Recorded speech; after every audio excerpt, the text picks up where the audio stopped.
அப்துல் ரஹ்மான் இப்னுல் காசிம் உங்களுக்கு எல்லாம் தெரிஞ்சிருக்கும். இமாம் இப்னு தைமியா ரஹிமஹுல்லாஹ் அவர்களுடைய மஜ்மூ ஃபதாவா, அவருடைய மார்க்க தீர்ப்புகள் ஒரு நூல் இருக்குது.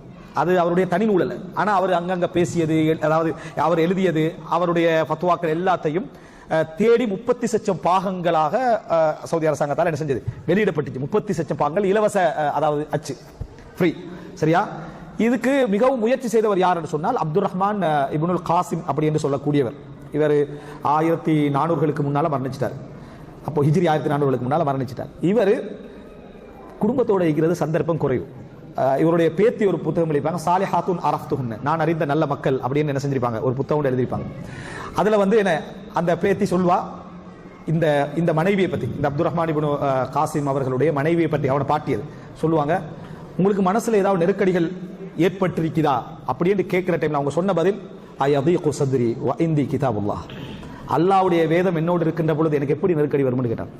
அல்லாஹ்வுடைய வேதம் என்னோடு இருக்கின்ற பொழுது, அல்லாஹ்வுடைய வேதம் என் பக்கத்தில் இருக்கின்ற பொழுது எனக்கு எப்படி உள்ளத்துக்குள்ள நெருக்கடி ஒன்று என்ன செய்யும் வரும்னு என்ன செஞ்சாங்க கேட்டார்கள். அப்படிப்பட்ட ஒரு சாலிஹான பெண்மணி.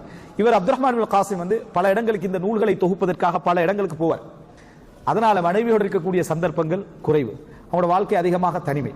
குழந்தை பெற்றாலும் சரி, வளர்த்தாலும் சரி, அவர் வாரது கொஞ்ச நாட்கள் தான். பல நாடுகளுக்கு போய் அதை எடுக்க வேண்டி இருந்துச்சு. ஏன்னா பல கையெழுத்து பிறகு தானே. அப்போ அவங்க வந்து ஒரு தடவை முறைப்படுறாங்க. பெண்கள் முறைப்படத்தானே செய்வாங்க. நீங்க அதிகமான என்ன சஃபர் பிரயாணம் ஆகிக்கிறீங்க, நான் பல சிரமங்கள் என்ன செய்றேன், இதனால் அனுபவிக்கிறேன் அப்படின்றாங்க.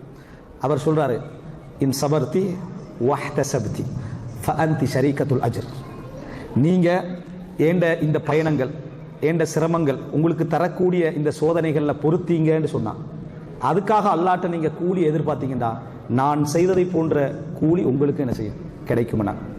அப்ப அந்த பேத்தி சொல்றா, அண்டையில இருந்து என்றைக்கும் தன் கணவனிடத்தில் அவ முறைப்பட்டதே இல்லை.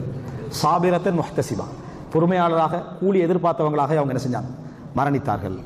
அதாவது நீங்க நான் செய்யக்கூடிய இந்த முயற்சிக்கு நீங்க பொறுமை காத்தீங்கன்னு சொன்னா, யா அல்லாஹ் எனக்கு இதனால கூலி தா அப்படின்னு சொன்னீங்கன்னு சொன்னா, அதை நீங்க எதிர்பார்த்தீங்கன்னா நீங்களும் நான் எடுக்கக்கூடிய இந்த சிரமங்கள்ல நீங்களும் பங்காளராக என்ன செஞ்சிருவீங்க, மாறிடுவீங்க என்று சொன்ன உடனே அண்டையில அவங்க என்ன செஞ்சாங்க, சபர் செய்ய ஆரம்பிச்சாங்கடா. உலகத்துல நம்ம பல சிரமங்களை அதாவது பொறுத்து கொண்டால், அதான் சொல்லுவாங்க, பிகத்ரி மா ததஅன்னா தனாலு மா ததமன்னா, நீங்க எவ்வளவுக்கு சிரமப்படுகிறீர்களோ அவ்வளவுக்கு நீங்கள் எதிர்பார்த்தது உங்களுக்கு கிடைக்கும். எந்த அளவுக்கு சிரமத்தை கொடுக்கிறீர்களோ, பிகத்ரி மா ததஅன்னா, எவ்வளவு நீங்க அதாவது சிரமங்களை நீங்க எடுக்கிறீங்களோ அவ்வளவுக்கு உங்களுக்கு கூலியும் என்ன செய்யும், கிடைத்துக் கொண்டிருக்கும்.